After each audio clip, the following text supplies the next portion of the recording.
தோரணமலை முருகன் அவன் தோற்றத்தில் எழிக்குமரன் தோரணமலை குமரன் அவன் தோற்றத்தில் எழிக்குமரன் பாட்டுக்கு அவன் தலைவன் என் பக்திக்கு அவன் இறைவன் தோரணமலை முருகன் அவன் தோற்றத்தில் எழிக்குமரன். வணக்கம். தோரணமலையின் அடிவாரத்திலிருந்து வேணுகோபாலன் பேசுகிறேன். புதிய மலையின் கிளைமலையாக தோன்றியுள்ள இந்த தோரணமலை சுற்றுலா மையமான அருவிகள் நிறைந்த குற்றாலத்திற்கு மிகவும் அருகில் உள்ளது. 2000 ஆண்டுகளுக்கு முன்னர் இந்த திங்கள் முடிசூடும் தென்பொதிகை தோரணமலையை வெங்கலவர் என்ற நாயக்க மன்னன் சிறப்புடன் ஆண்டு வந்தார்.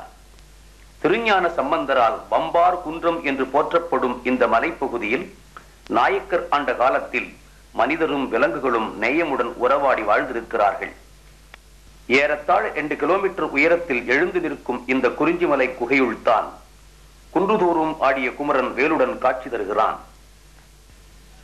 இது ஒரு யானை படுத்திருப்பது போல் நடுவில் தோற்றமளிக்கிறது. சுற்றிலும் தொடர்ச்சியாக இடைவிடாமல் தோரணம் கட்டி தொங்க விட்டது போல் மலைகள் காணப்படுகின்றன. அருள் சூழ்ந்த இந்த மலை குகையுள் நுழையும் அன்பரின் இதய குகையுள் இருக்கும் இருள் நீங்கும் என்பது திண்ணம். அழகிய இந்த தோரணமலையின் மேலே மகன் முன்னிலையில் மாகாளியும் தந்தை மகாதேவனும் எழுந்தருளியுள்ளனர். முருகாற்று படை கூறும் பழையோன் குழவி என்று குறிப்பிடப்பட்டுள்ளது இந்த தோரணமலை முருகனைத்தானோ? மலைமுகட்டில் உள்ள 64 சுனைகளிலும் நீர் கோடை காலத்திலும் கூட வற்றாது. இந்த நீரில் ஒரு வித்தியாசமான சுவை இருக்கிறது. தேனினும் இனிய தேவாமிர்தம் போன்றது. இந்த காலடி சுவடு காவிய நாயகன் ராமபிரானின் காலடி என்று சிலர் கூறுகின்றனர். கந்தனின் காலடி என்று வேறு சிலர் கூறுகின்றனர்.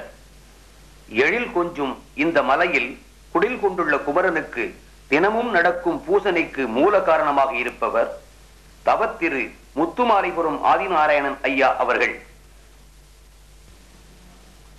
தன்னலம் கருதாமல் இந்த எழில் கொஞ்சும் இறைமலைக்கு அவர் ஆற்றும் பணிக்கு எல்லையே இல்லை.